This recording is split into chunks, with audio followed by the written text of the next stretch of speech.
ya lo han visto en Física 2, solo que acá lo vamos a ver con un poco más ¿qué se llama? De aplicación a la hidráulica, ¿ya?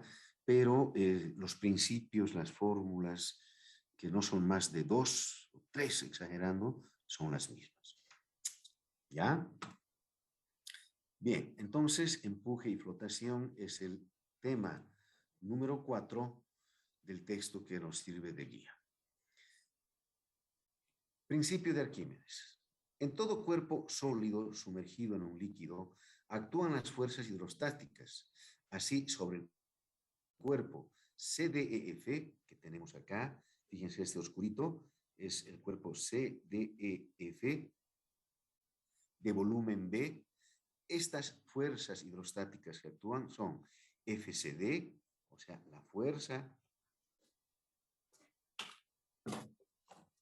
la fuerza que actúa en la cara CD, ¿no? Esta fuerza, FCD, la fuerza FDE, acá. Estamos dibujando las resultantes, ¿no? La fuerza EF en la cara EF, acá. Y la fuerza FFC. ¿Dónde está? FFC, perdón, FCD, acá, que era la primerita, ¿no? Entonces, esas son las resultantes del empuje del agua en las 4 caras que podemos ver, ¿no? En el plano de este cuerpo de volumen B. En realidad serían 6 caras, ¿no? La de frente y la que viene por atrás. Que se calculan, dice, de acuerdo a lo visto en el anterior capítulo, y son iguales a las áreas de sus diagramas de presión hidrostática por franja unitaria.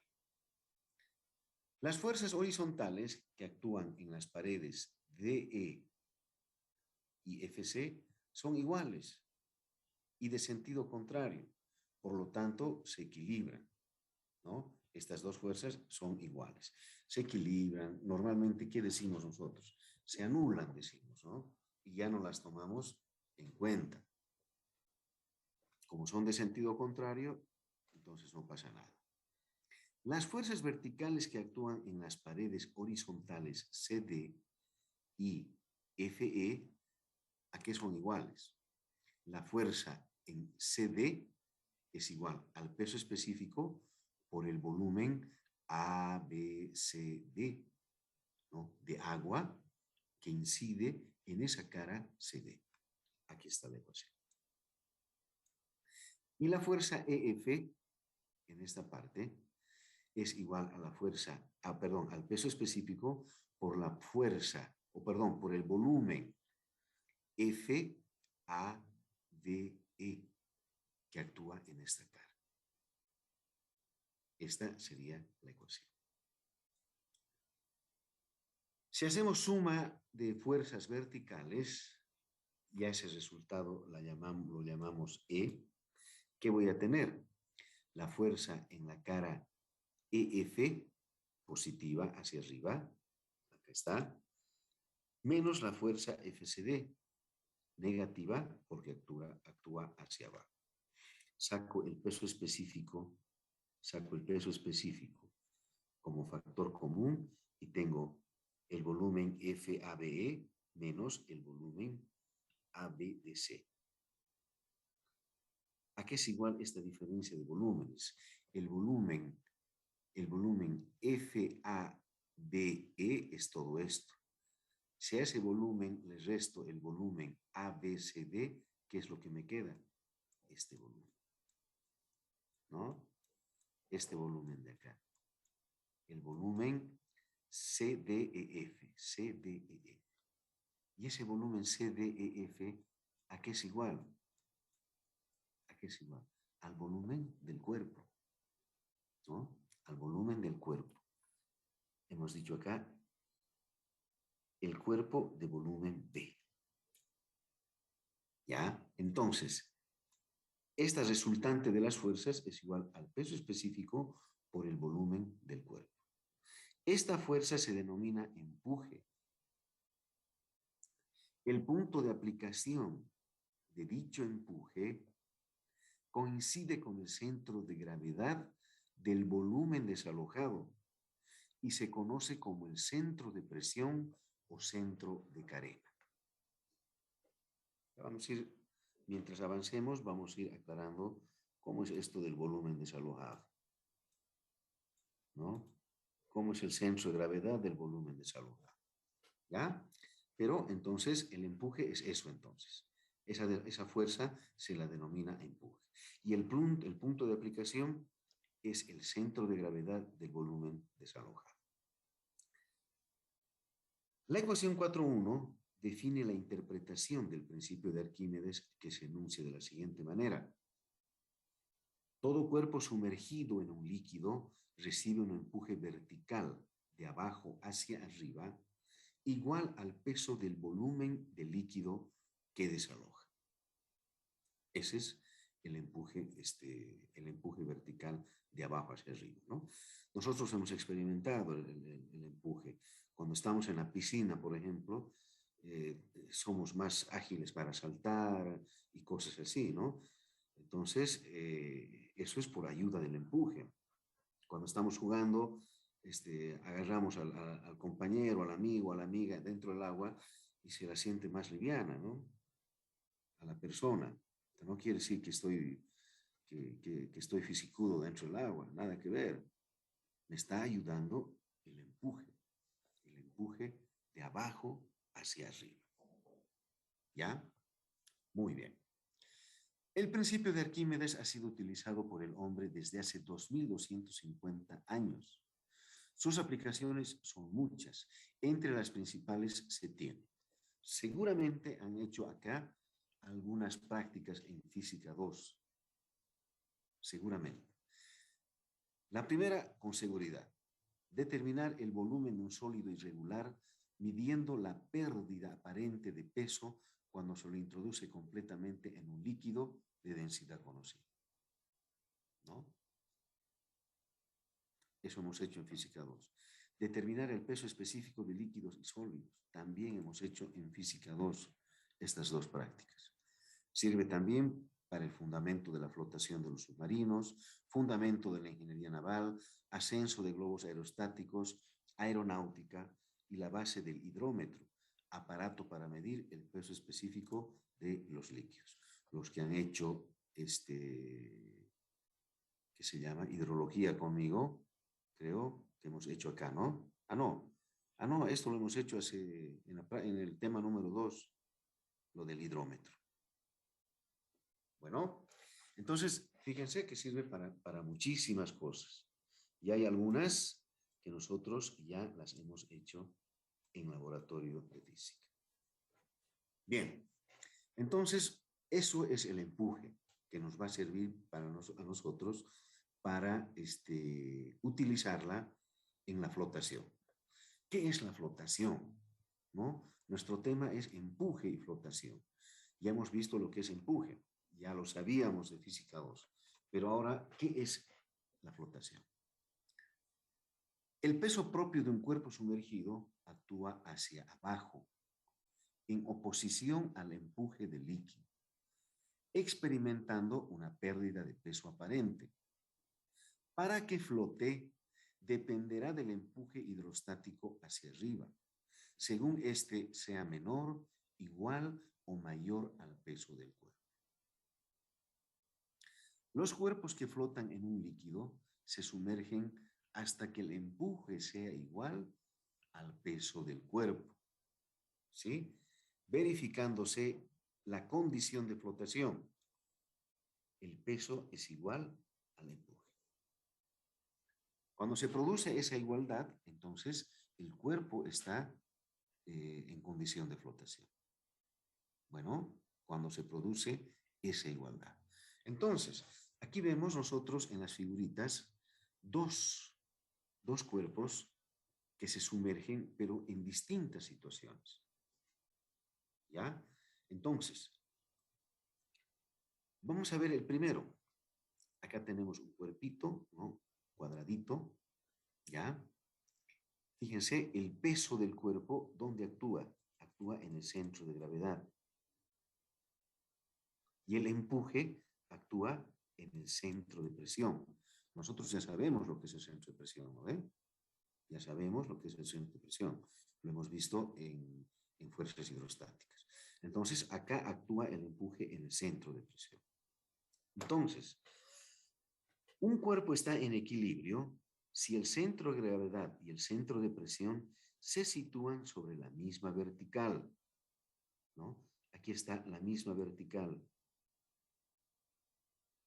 El centro de gravedad está en la misma vertical. Entonces, este cuerpo flotante está en equilibrio. Es decir, que se encuentra en estabilidad lineal. En este estado, un pequeño desplazamiento lineal en cualquier dirección origina fuerzas restauradoras que tienden a volver al cuerpo a su posición original. Entonces, si yo muevo, digamos, este vértice hacia este lado, ¿no? Mi cuerpo se va a mover un poquito a este lado, pero va a haber fuerzas restauradoras que lo van a mover un poquito y pum, pum, pum, pum, pum, va a volver al estado de equilibrio. Una fuerza restauradora en sentido contrario, obviamente. ¿Ya? Entonces, ¿qué es lo que tenemos acá? Sí, dice, el peso específico sub C es el peso específico del cuerpo. Si gamma es el peso específico del líquido, si B sub C es el volumen del cuerpo y B es el volumen del líquido desplazado, entonces, ¿qué es lo que tenemos? Peso igual a empuje. ¿A qué es igual el peso? Es igual al peso del cuerpo, o perdón, al peso específico del cuerpo por el volumen del cuerpo, ¿no? Eso lo sabemos. Y acabamos de demostrar que el empuje es igual al peso específico del líquido por el volumen del líquido desplazado. Ahora, vamos a recordar qué es el volumen del líquido desplazado. En realidad nos vamos a acordar de lo que era una práctica de laboratorio de física.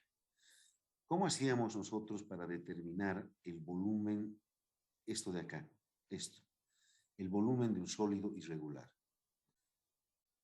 Si yo tengo un recipiente de esta forma, digamos, un recipiente cualquiera, ¿ya? Un recipiente cualquiera, y voy a determinar el volumen de un cuerpo irregular. Porque si mi sólido fuera regular, si fuera un cubo, yo mido, pues, ¿no? Con una fórmula del cubo, lado por lado por lado, y tengo el cubo. Si es una esfera, también voy a poder medir el volumen del, ¿qué se llama? De la esfera con alguna fórmula. Pero si me levanto una piedra de la calle que tenga cualquier forma, ¿cómo voy a saber el volumen? ¿No? ¿Puedo saber el peso? Puedo saber el peso. El peso y ya está. ¿No? ¿Cómo puedo saber el volumen? Entonces, recuerden, ¿qué hacíamos? En un recipiente lleno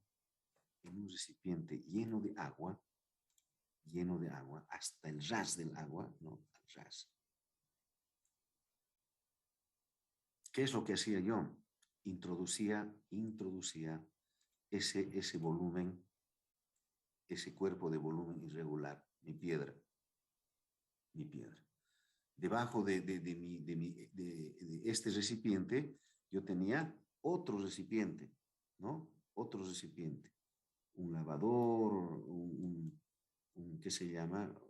Un balde, lo que quieran ustedes. Tenía otro recipiente. Al introducir esta piedra en el agua, y si estaba mi agua al ras, ¿qué es lo que ocurría? El agua rebalsaba, ¿no? El agua rebalsaba. Entonces, el volumen de este cuerpo era igual al volumen de la cantidad de agua que se ha desplazado. Volumen de líquido desplazado. ¿Ya? Entonces, yo agarraba ese volumen y como conozco el peso específico del agua, agarraba esa cantidad de agua, ¿no? Conozco el peso específico del agua y puedo determinar su volumen. Eso es lo que hacíamos, ¿no? Entonces, ¿Qué había sido el volumen del líquido desplazado? ¿A qué es igual el volumen del líquido desplazado? No es nada más que el volumen del cuerpo, ¿sí? No es nada más que el volumen del cuerpo. Entonces, esta ecuación de acá sería peso específico del cuerpo, ¿no? Por el volumen del cuerpo, igual al peso específico del líquido por el volumen del cuerpo, pero no de este cuerpo acá, ¿no? No es de este cuerpo en realidad, sino es del cuerpo que está sumergido, del cuerpo que está sumergido. Entonces, en este caso, el volumen del cuerpo va a ser diferente del volumen del cuerpo sumergido, ¿no ven? Diferente. Entonces, este volumen del líquido desplazado es igual al volumen del cuerpo sumergido. ¿Ok? Bien. Entonces, vamos a analizar un poquito esta ecuación.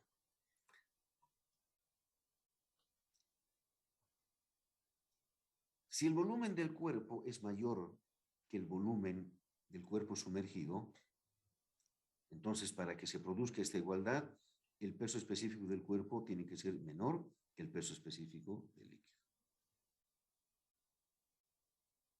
¿Eso qué quiere decir? Indica que cuando el peso específico del cuerpo es menor que el peso específico del líquido, el cuerpo no se sumerge totalmente, sino que flota. Es decir, que el peso del cuerpo es igual al empuje hidrostático. Entonces, para que flote, tiene que ocurrir esta situación. ¿Qué pasaría si el volumen del cuerpo es igual al volumen del cuerpo sumergido? Para que se produzca esta igualdad, el peso específico del cuerpo tiene que ser igual al peso específico del líquido, ¿no? Los centros de gravedad y el centro de empuje coinciden. El cuerpo estará en el estado límite de equilibrio, límite, considerado como estable. ¿En qué situación estamos? En esta, ¿no? Este es el estado límite. El cuerpo no se ha hundido, el cuerpo está flotando, ¿no? Pero todo el cuerpo está sumergido. Todo el cuerpo está sumergido. Por eso es que decimos el volumen del cuerpo es igual al volumen del cuerpo sumergido. ¿Ya? Es importante esto. Límite de equilibrio, el estado límite. ¿Y cuál sería la otra opción? Mayor o igual, la otra opción es menor. El volumen del cuerpo es menor que el volumen del cuerpo sumergido. Eso quiere decir que el peso específico del cuerpo es mayor que el peso específico del líquido. Resultaría, dice, que el volumen del líquido desplazado es superior al volumen del cuerpo. Como esto no puede ser posible, el cuerpo se hundirá. ¿Ya? En este caso, para que no se hunda, el cuerpo sólido y esté en equilibrio, se requiere de una fuerza adicional hacia arriba. Entonces, en este caso, el cuerpo se hunde. En este caso, el cuerpo está en equilibrio límite. Y en este caso, el cuerpo está flotando. Como conclusión, la condición de flotación se enuncia de la siguiente forma. Para que un cuerpo sólido sumergido en un líquido flote, debe cumplirse que su peso se equilibre con el empuje hidrostático del volumen del líquido desplazado, siendo posible esto cuando el peso específico del cuerpo es menor que el peso específico del líquido. ¿Ya? Entonces, en teoría, enunciamos la condición de flotación de esta forma. Bien. Hasta aquí se consideró que el centro de gravedad y el centro de presión se alineaban sobre la misma vertical. Aquí hemos visto, ¿no? Centro de gravedad y centro de presión sobre la misma vertical. Aquí cuando el cuerpo se hunde, pero sigue flotando, no se hunde totalmente, ¿no? El centro de gravedad y el centro de presión están en un solo punto, ¿no? Pero todavía están sobre la misma vertical. ¿Ya? Centro de gravedad y centro de presión están en el mismo lugar, pero todavía se sitúan sobre la misma vertical. Entonces, ¿qué dice acá? Esta situación no es corriente, debido a que influyen muchos factores como la forma del cuerpo, la acción de las fuerzas exteriores, como el viento, ¿no? En el caso de los barcos, cargas adicionales desordenadas en las embarcaciones, etcétera, que hacen que se desalinee. Entonces el cuerpo gira alrededor del centro de gravedad y el centro de presiones donde actúa el empuje hidrostático se desplaza hasta ocupar la posición centro de presión 1, que es el centro de gravedad del líquido desplazado. ¿Cómo es eso? A ver, vamos a ver en este caso, en esta figurita lo que estamos hablando. ¿No? Este cuerpo tiene más o menos, ¿no? El corte de un barco, de una embarcación. Entonces, aquí arriba estarán pues mis cargas, etcétera, ¿no? Entonces, el barco no va, pues, ¿qué les digo? Rectito, sin que se mueva, ¿no? No va. Hay muchas cosas como las que se han visto acá, ¿no? Las cargas adicionales desordenadas, el viento y otras cosas que hacen que el barco esté moviéndose de un lado al otro. Entonces, aquí vemos un movimiento a un lado, obviamente que está exagerado, ¿no? Y vamos a graficar lo que dice acá. Esas fuerzas hacen, dice, ¿no? Que tanto el centro de gravedad como el centro de presión se desalineen. Entonces, si vemos nosotros podemos decir, nuestro eje Y y nuestro eje X, ¿ya? Aquí tenemos el centro de gravedad. Aquí tenemos el centro de gravedad. ¿Sí? Aquí está el centro de gravedad. Si mi barco no estuviera en movimiento, el centro de presión estaría un poquito más abajo, ¿no? Centro de gravedad como centro de presión. Como está parte del cuerpo flotando, entonces tenemos esta situación. El centro de gravedad y por debajo el centro de presión. ¿Listo? Pero, ¿qué ha pasado? Por todas esas situaciones, el barco se ha inclinado. El centro de gravedad va a seguir en el mismo lugar. Eso no va a cambiar, ¿no? Porque es el centro de gravedad del cuerpo. Pero el centro de presión, que es el lugar donde actúa el empuje, va a cambiar y se va a mover a otro lugar. Se va a desplazar a este punto, que se llama centro de presión 1, ¿no? Como hemos dicho acá, centro de presión 1. Ahí está. ¿Ya? Eso es lo que ocurre en un barco. Ahora, leamos lo que dice aquí, cito. Si trazamos una vertical por CP1 hasta cortar la línea primitiva centro de gravedad, centro de presión, intersectará en un punto denominado metacentro. Entonces, ¿qué hacemos? Trazamos la vertical de acá, ¿sí? Hasta cruzar la línea primitiva, centro de gravedad, centro de presión.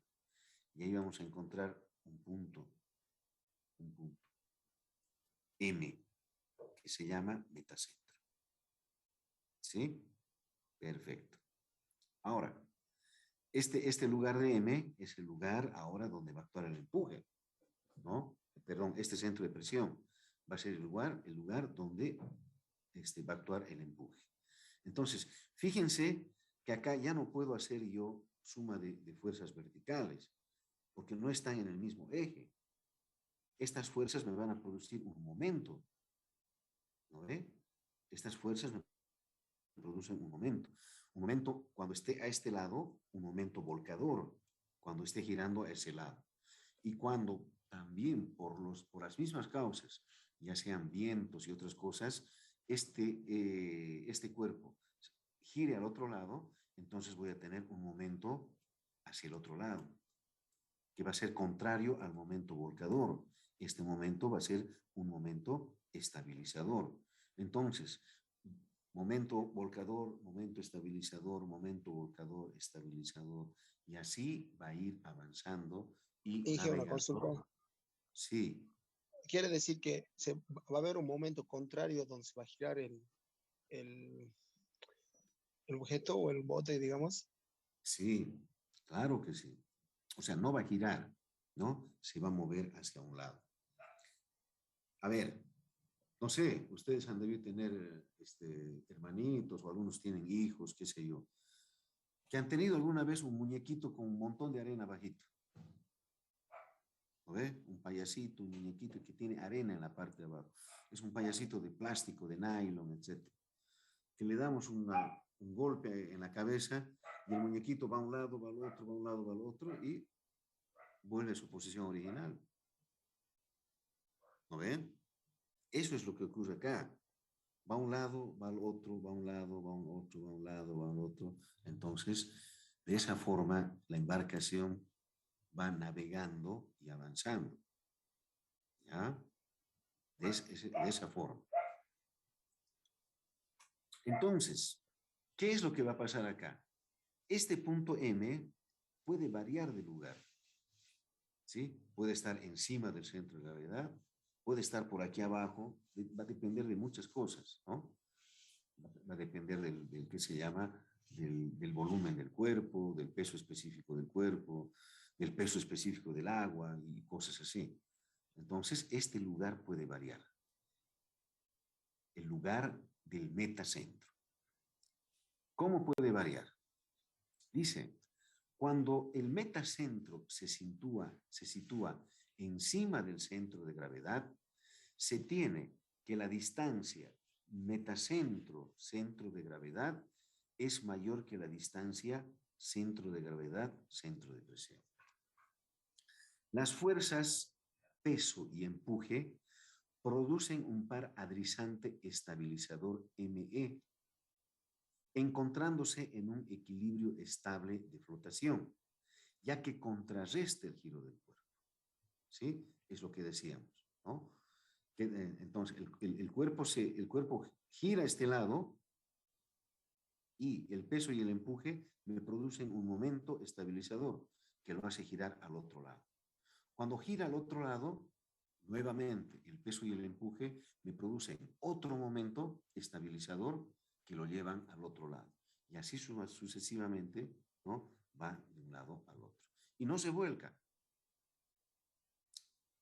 Y no se vuelca. Entonces, se encuentra en un equilibrio estable. En equilibrio estable. ¿Qué pasaría si el metacentro se sitúa debajo del centro de gravedad? O sea, estaríamos hablando que este metacentro esté por aquí.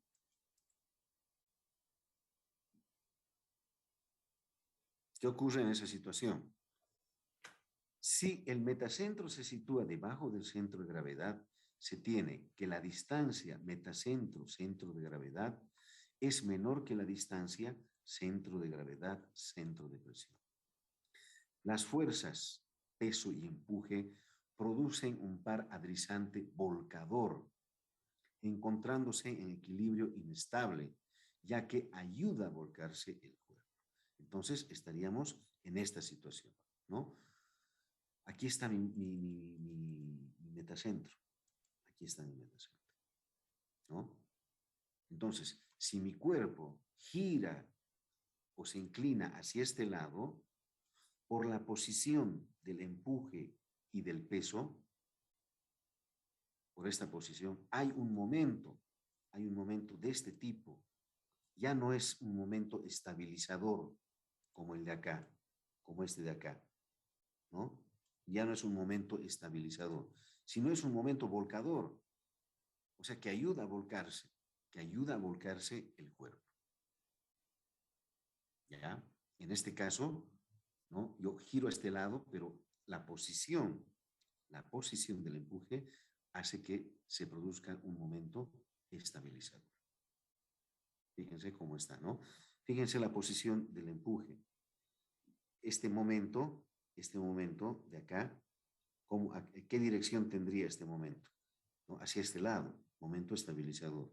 En cambio, este par de fuerzas me produce un momento a favor de las agujas del reloj. Entonces, me ayuda a volcar al cuerpo. ¿Ya? Entonces, en ese caso, en ese último caso, tenemos nosotros equilibrio inestable. Equilibrio inestable. Acá tenemos equilibrio estable y acá tenemos equilibrio inestable.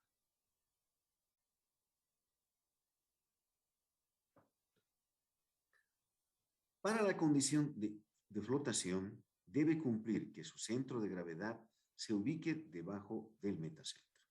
¿Sí? Para la condición de flotación. O sea, estamos hablando de esta situación. Cuando el centro de gravedad se ubica por debajo del centro de presión, el metacentro se ubicará por encima del centro de gravedad. Entonces, no existe peligro de inestabilidad del cuerpo flotante. Eso es lo que hemos visto también en esta situación. Ahora, para la estabilidad de cilindros y esferas flotantes, el centro de gravedad del cuerpo debe estar por debajo del centro de presiones del empuje. Eso es muy relativo, ¿no? Porque si yo tengo, digamos, un balde en el agua, yo me puedo dar cuenta que se ha volcado, ¿no? Pero si tengo una pelota en la piscina, me doy cuenta que se ha volcado. No me doy cuenta, ¿no? No me doy cuenta. Si tengo ¿cómo les digo? A ver, un cilindro que esté echado. Un cilindro que esté echado. Un tronco de un árbol, digamos, que esté echado en el agua, en el río, donde quieran ustedes. ¿Me doy cuenta que se ha volcado el tronco? No me doy cuenta. No me doy cuenta, ¿no? Entonces, esa es una condición de flotación indiferente, ¿ya? Es indiferente. O sea, no es estable ni inestable. Es indiferente porque no sabemos si se vuelca o no. Bien. Como conclusiones, un cuerpo sólido puede flotar en equilibrio estable, inestable o indiferente. En la figura 4.6 dice, se tienen los tres casos de equilibrio. El equilibrio estable, en este caso, ¿no? En este caso tenemos un pequeño cuerpo flotador unido en su parte inferior a un lastre de material más pesado. El lastre es un peso, ¿no? Que en términos marítimos se llama lastre. Es un peso que le pongo acá. Entonces, ahí flota. Si yo agarro esta partecita acá, la empujo para este lado, entonces va a moverse un poquito y se va a equilibrar. No pasa nada. Pero si este mismo cuerpo lo pongo al revés, el lastre por encima, ¿sí? Aquí está mi lastre por encima. ¿Qué pasaría si yo empujo el lastre? Si yo empujo el lastre, seguramente que el lastre va a ir al fondo y va a tomar esta posición. ¿Sí? O sea que en esta situación mi cuerpo es inestable. Y acá tengo una pelota, ¿no? Si yo la empujo a este lado o a este lado, nunca voy a saber si se ha dado la vuelta, si se ha invertido, nada.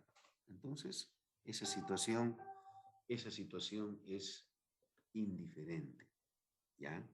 Esa situación es indiferente. A nosotros nos interesa analizar estos casos. Si está estable o no o está inestable. ¿Ya? Bien. ¿Alguna pregunta, alguna consulta que tengan acerca de lo que hemos visto?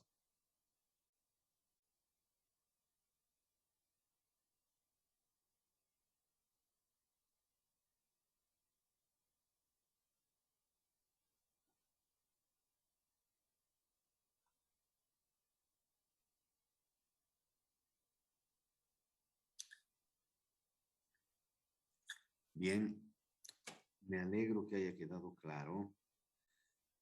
tiene que quedar claro, ¿no? Si ya nosotros hemos visto gran parte de esto en Física 2 y lo hemos practicado en laboratorio, sé que no hay problema en entender lo que hemos visto.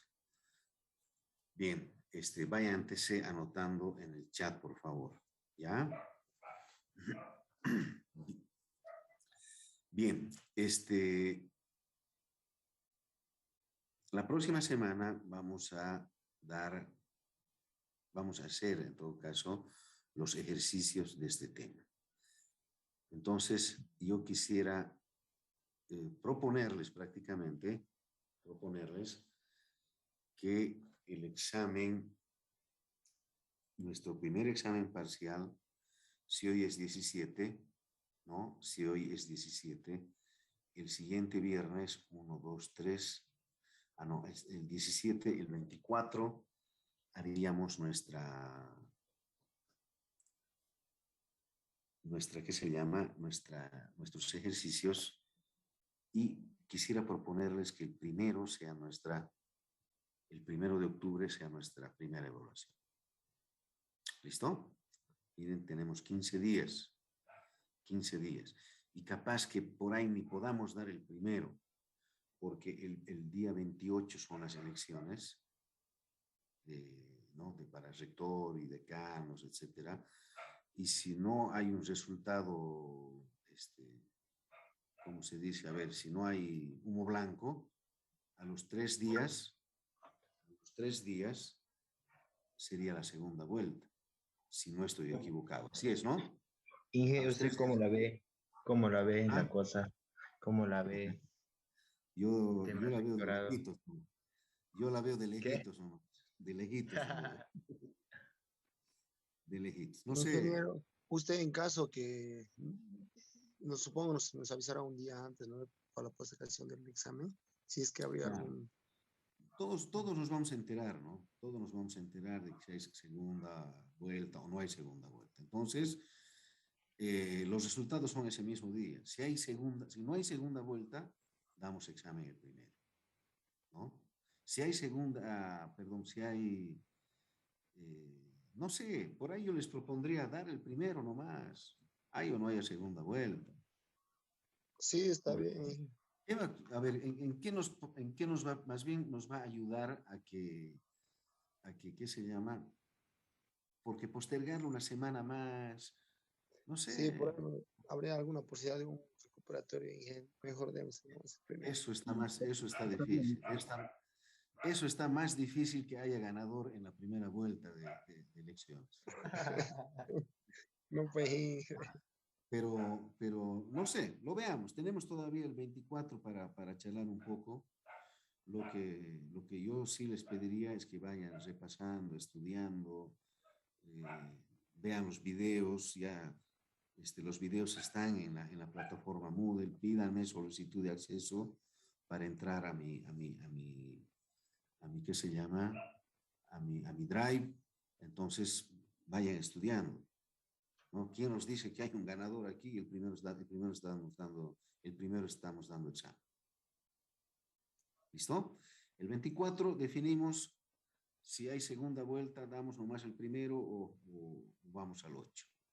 No sé, por ahí ustedes también tienen otros exámenes. Al 8. Hay exámenes igual. Yo Esa no tengo semanita problema. va a haber más exámenes. Al 8 sería. Yo no tengo, o directamente le metemos el 8. El 8, yo tengo examen de hidráulica 2. O capaz podemos ver de el 1 hacer más ejercicios si es que no nos alcanza el tiempo la próxima clase. Ya. Bien, tenemos todavía el 24 para definir, ¿ya? Para definirlo. Yo no tengo problema. A mí lo que me preocupa es el avance de la materia, nada más que el avance, ¿no? Porque si tenemos avance en materia, podemos dar el examen el 1, el 8, no hay problema. ¿Listo? Bueno, Inge, buenas tardes. Ahorita estoy en UDE y no hay el enlace que me direccione al Drive.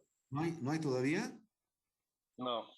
Ya. Por eso era Eh, mi duda, porque eh, los videos son fundamentales. sí, enseguida entonces yo voy a subir este video también, ¿ya? Y les voy a pasar el enlace al Moodle. Va a estar en la parte final ¿no? En la parte final del Moodle, abajo, va a estar, después de serie paralelo, creo que dice, ahí va a ver y va a decir, videos de la clase, ahí va a estar el enlace. En un ratito lo pongo. Bueno, Dice, gracias. un compañero dice, ¿qué libro utiliza? Por el chat. Pero ya hemos dicho Por eso ahí está, está al preguntando. comienzo de la clase, es el libro de hidráulica para estudiantes de ingeniería del ingeniero Salmón. ¿Sí? Lo pueden encontrar hay en la fotocopiadora en la Juancito, hay en la España, en toda la esquina, no me acuerdo qué se llama la fotocopiadora de una señora. Eli. No, en la Elis también hay, Eli o Elis, no sé, hay también el libro, ¿sí? En ese libro hay un montón de ejercicios resueltos y otro montón de ejercicios propuestos en cada capítulo. En cada capítulo. ¿Está? Listo, Inge. Bueno, Listo. Inge. Bueno, Quedamos Inge. acá entonces. Nos vemos la siguiente clase. Se cuidan mucho, por favor.